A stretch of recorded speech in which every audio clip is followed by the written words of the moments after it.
जिन्हें हम हार समझे थे गला अपना सजाने को, वही अब नाग बन बैठे हमारे काट खाने को। देखो, अच्छा मैं आपको एक बात बताऊं, जब जब यह कहा जाता है कि लोगों का ठिकाना नहीं, कब बदल जाएं, मित्र कब शत्रु हो जाएं, शत्रु, अच्छा मित्र अगर शत्रु हो सकते हैं तो शत्रु भी तो मित्र हो सकते हैं। अच्छा देखो, आप अपने मन में ये गांठ मत बिठा लेना कि कोई किसी का नहीं हो, भरोसा नहीं और ऐसा नहीं, तो आप सरस होने की जगह परेशान और हो जाएं कि कोई और वैसे नहीं हो। देखो, अच्छा आप ऐसे सोचो, गर्मी के दिन हो, जून का महीना हो और खूब जोरदार गर्मी लग रही हो, अच्छा चलो ना एसी हो, कोई कूलर चला दे तो कहते हा हा हा हा भाई प्राण मिल गए, बहुत गर्मी थी, बड़ा अच्छा किया। तो अच्छा एक बात बताओ, तो कूलर आपको मित्र लगता है कि नहीं?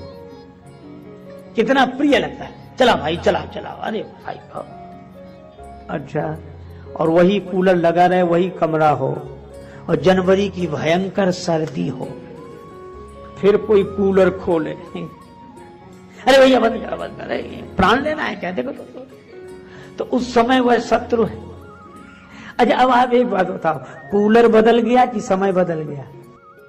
तो मुझे तो लगता आदमी कभी नहीं बदलता, हमारा समय बदलता है और समय के अनुसार हमें आदमी बदले हुए लगते हैं।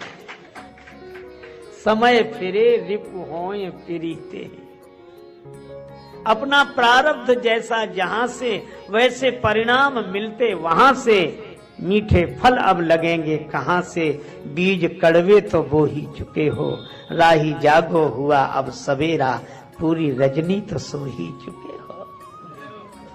इसलिए भाई ये संसार के बारे में जब संत महापुरुष हम लोगों को समझाते हैं तो इसलिए नहीं समझाते कि हम रिएक्शन में जिए, वो इसलिए समझाते हैं ताकि हमारा एक्शन सही हो जाए, और एक्शन के लिए ही तो ये डायरेक्शन है, रिएक्शन से मुक्त हो, एक्शन में रहे, इसीलिए सत्संग। तो भाई अच्छा भगवान भी एक खेल करते हैं, कब?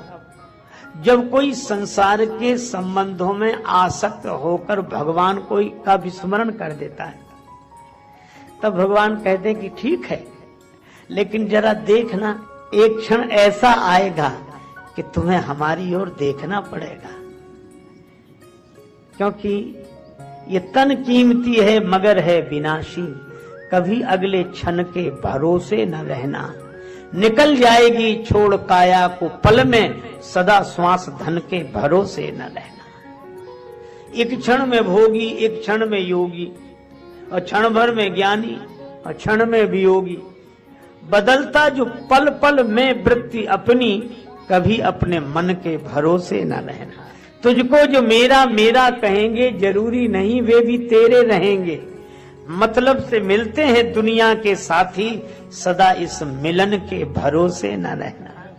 और हम सोचते काम दुनिया के कर लें, धन धाम अर्जित कर नाम कर लें, फिर एक दिन बन के साधु रहेंगे, उस एक दिन के भरोसे न रहना। राजेश अर्जित गुरु ज्ञान कर लो, या प्रेम से राम गुणगान कर लो, अथवा श्री राम नाम रटो नित नियम से, किसी अन्य गुण के भरोसे न रहना। इसलिए भाई संसार में रहते हुए भगवान पर भरोसा रखकर, भगवान में मन लगाकर, तन को संसार में रखो, मन को भगवान में रखो। देखो दो चीजें हैं, एक है दिल, एक है दिमाग। आपने देखा होगा कई बार लोग रोते हुए आते, एक सज्जन आए मेरे पास बैठकर, बड़े दुखी थे, रोने लगे। हम क्या हुआ? बोले हमारा तो दिल टूट गया। अरे हम का दिल किसने तोड़ दिया? घर वालों, इतना भरोसा था, उन्होंने तो हमारा दिल तोड़ दिया। दिल, बात वो सही कह रहे हैं कि घर वालों ने दिल तोड़ दिया या अपनों ने दिल तोड़ दिया। अच्छा जब दिल तोड़ते तो अपने ही तोड़ते, दूसरों को जरूरत क्या है जो तोड़े? अपने ही तोड़ेंगे। कौन कहता जाने वाले याद फिर आते नहीं, कौन कहता जाने वाले याद फिर आते नहीं, तोड़ के दिल जाते जो दिल छोड़ के जाते नहीं। अपने वाले ही सताते गैर तो बदनाम है, और दोस्त से मिलते जो गम दुश्मन भी दे पाते नहीं। होता ही है। अच्छा एक बात बताओ, राम कथा यही सिखाती है। राम जी की कथा, विभीषण जी भी पिटे और सुग्रीव जी भी पिटे, तो अपनों से ही पिटे।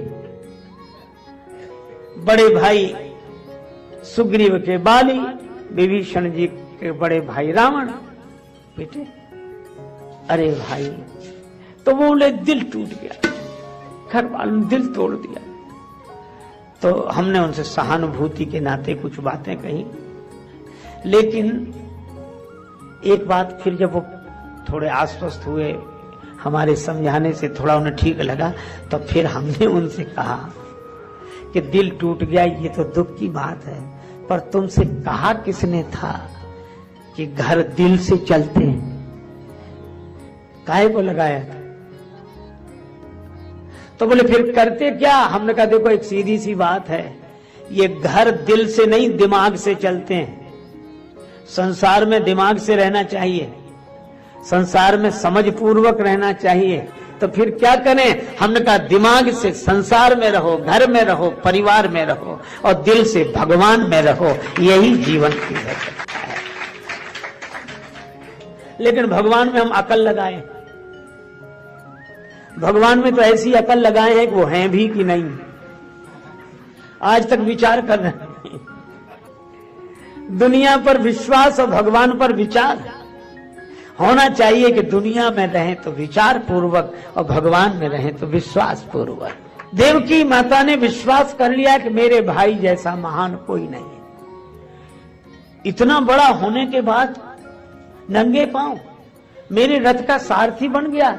बहन को कितना चाहता है, कितना चाहता है, पर सच्ची बात यह है कि संसार में कोई किसी को नहीं चाहता, सब अपने को चाहते हैं और अपने लिए ही सबको चाहते हैं। यह नियम है। भगवान ने कहा अच्छा, भगवान श्री कृष्ण ने सोचा कि पहले माता का ही भ्रम दूर करूं। जब वह रथ वन में पहुंचा, आकाशवाणी हुई, अरे कंस, जिस बहन को तू इतनी हार्दिकता से रथ में बिठाकर विदा कर रहा है, जिस बहन से तेरा इतना प्रेम है, इसी देवकी का 8वां लाल तुम्हारा काल होगा। इसी देवकी का 8वां बेटा तुम्हें मिटाएगा, तुम मरोगे।